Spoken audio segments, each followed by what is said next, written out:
Ladies and gentlemen, welcome back to The Spoken, where it is sports unscripted. I'm your host, Terry Love. To my left here, Mr. Lance Twidwell.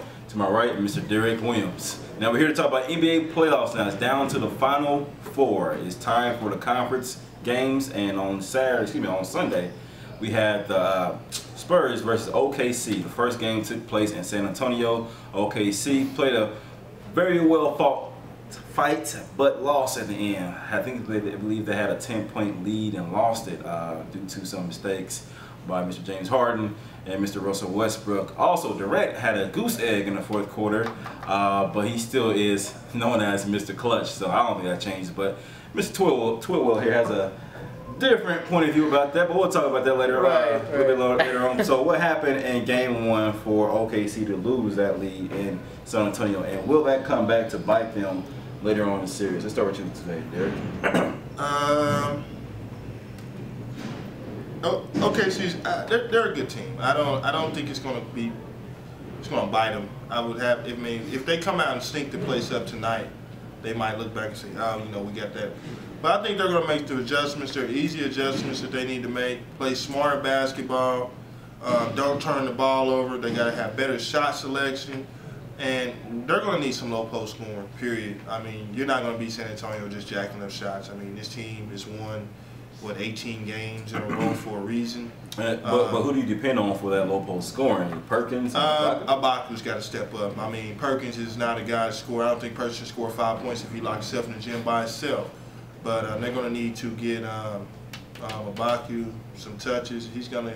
I mean, I know he's a face-up shooter, but they're gonna have to get low post scoring to keep the defense honest. Right now, the defense knows that they're not scoring, so San Antonio's pretty good, and they're capitalizing on that. And also, too, it'll help slow the game down. They'll be able to maintain leads when they go up by 9 and not just shooting jump shots and running the clocks going and not taking any time off the clock. That's their best game is transit basketball. It is, though, but this is playoff basketball, and you have to make some adjustments, though. You can't, you're going to get in situations where you're not going to be able to play the same way all the way against a good team. It's a series, so it's going to be adjusted from game to game. So I'm interested to see what kind of adjustments that they make tonight. It's going to be a good game. What do you think about the series so far? The question I keep getting asked, or I keep hearing, is should they be discouraged, the OKC Thunder? And I don't think they should be discouraged at all because, Derek just clearly said, they are a good team. They should be discouraged. They should be disappointed because they had that game within their hands. They had that game won, I feel, going into that fourth quarter. But Terry did just allude to, I mean, guys, when your best scorer and the best scorer in the NBA, in my opinion, doesn't score a single point in the fourth quarter, more than likely you're not going to win that game, no matter if you're up by 7 or 15. Okay, the Thunder are not a team, in my opinion, that can afford to have their best scorer not only 0 points, but if you have 2 or 3 or 4, those kind of. He's got to have better games than that in the fourth quarter. And we all talk about LeBron James. He has disappeared in the fourth quarter in the finals. There's no defending that. That's obviously the truth because he's held an MVP standard. Well, Kevin Durant, in my opinion, should be held to a scoring title, 3-time scoring champion standard. And if you're, disappearing in the fourth quarter, Russell Westbrook's not going to, in my opinion, against a team like the Spurs, he's not going to be able to carry this team. You're going to have James Harden play better because James Harden disappeared, just like Kevin Durant did. Manu Ginobili destroyed him as far as comparison of the sixth man. So they shouldn't. They're not. I don't think they should lose any confidence because they should have the confidence to know we could have won that game. They should be upset with themselves because we didn't win that game. That's what they should be saying. So they can win tonight. I think they really could win tonight. So they still could have won that game with Durant not even scoring in the fourth. If you think about it, if you just get a little bit more production from Westbrook in that fourth quarter, and James, if you would have got the regular James Harden that you've been getting all year, they win that game. Right. And nobody's really talking about Durant in the fourth quarter. It's just that they had all 3 guys that didn't. I mean, they have enough weapons, but it's not going to be too many nights where all 3 of those guys are off. Well, and one of the guys in our sports group, Landon, he actually brought up a good point this morning. Actually, when I asked the question, what should the OKC Thunder take out of this? Is it Scotty Brooks' fault? What's going on? Is there something to worry about? He put up something I thought was pretty interesting. He said they put up 98 in San Antonio on an off night. To me, that's a good point. I think that does show that this team, even without their best scorer scoring any points in the fourth quarter, even though he played the entire fourth quarter, They still scored 98 points in San Antonio. That's a good sign. So this team, I don't think should be worried. I don't think they should be scared. I don't think they should be stressed or confused or all this disgruntlement. They should just be like, let's get the job done. Right. My personal opinion, I believe that OKC will win tonight. It'll be split in San Antonio going back to OKC.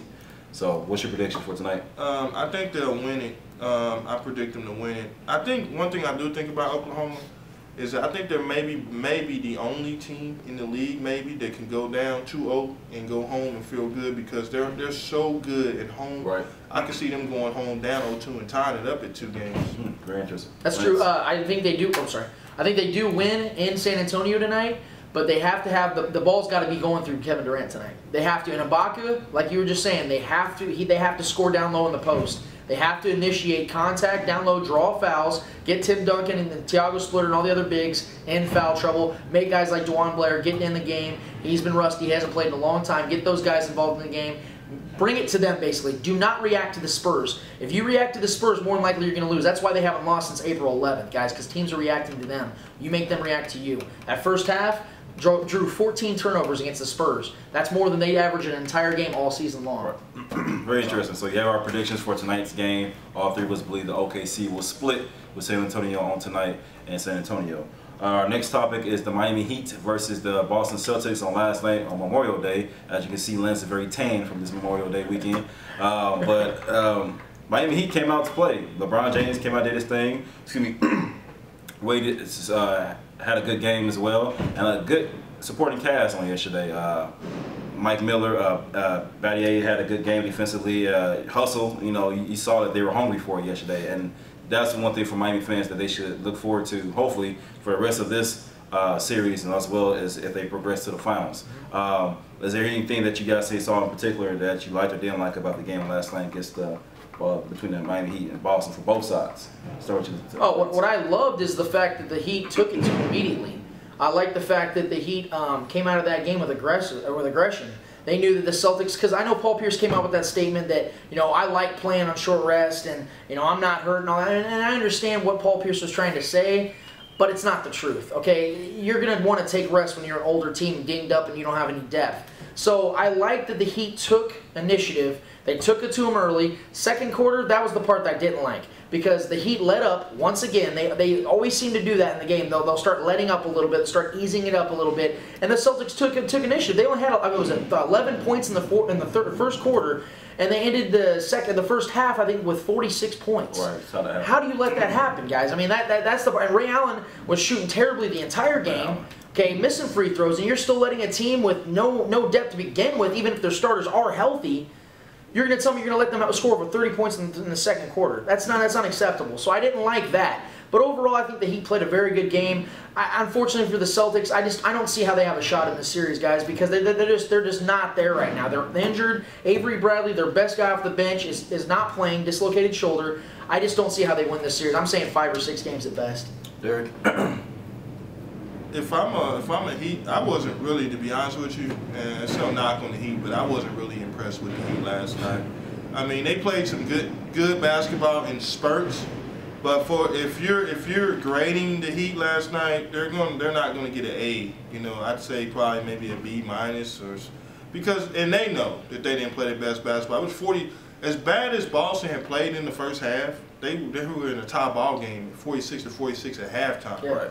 I mean, and the Heat does that. They go on these stretches where they play so well and then they stink it up. I mean, and to me, you can't do that and win a championship. You're going to run in sooner or later, and it's going to backfire on you. And it happened last year where sometimes in the finals when they were playing Dallas, they were so rolling, so tough. You seen in game 2 where they were up celebrating, went up by maybe 12, 13, or maybe more, and then they lose that game 2. Right. Because they forgot how they got there, and that's been the problem with the Heat, man. And I don't know. I mean, the Celtics, I'm not gonna count Doc Rivers out or the veterans.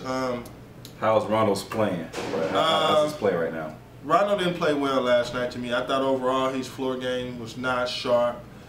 He looked a little sluggish. I thought that Boston would be a little sluggish coming in after games 7.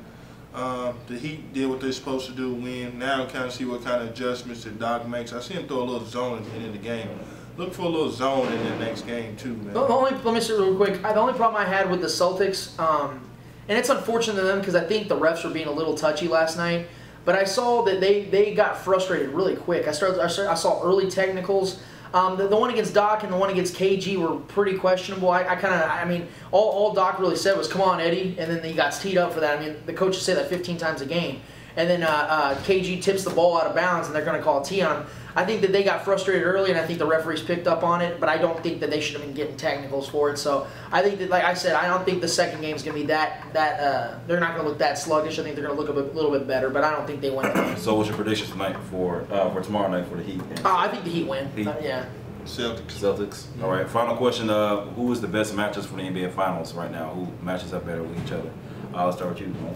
I'm going to say that if you're looking at the best matchup as far as like the best series, it's probably if the Thunder play the Heat. Let me put it like this: the Thunder play the Heat. I have the Thunder winning that in 6 games, just for the fact they have a better overall team, and I just think that they're gonna. I think they would be able to beat a team like the Heat, and the only problem they're gonna have to do, the only thing they're gonna face is being able to beat the pick and roll. We talked about that earlier before the show that they have to be able to learn how to beat that pick and roll. So if they manage to do that, they beat the Heat. But if the Heat play the Spurs, obviously you guys have realized I have the Heat. Right, yeah. So the Spurs, if they play the Heat and the Spurs, if the Spurs and the Heat play together in the finals, I have the actually Heat winning that in 6 games because of the fact that I think that there's a matchup difference. I think that the Heat have an advantage over the Spurs athletically, and I just think that the Heat are rolling. And when Bosh gets back, I mean, you're talking about a team that's already rolling, and you got another superstar coming on the lineup. So.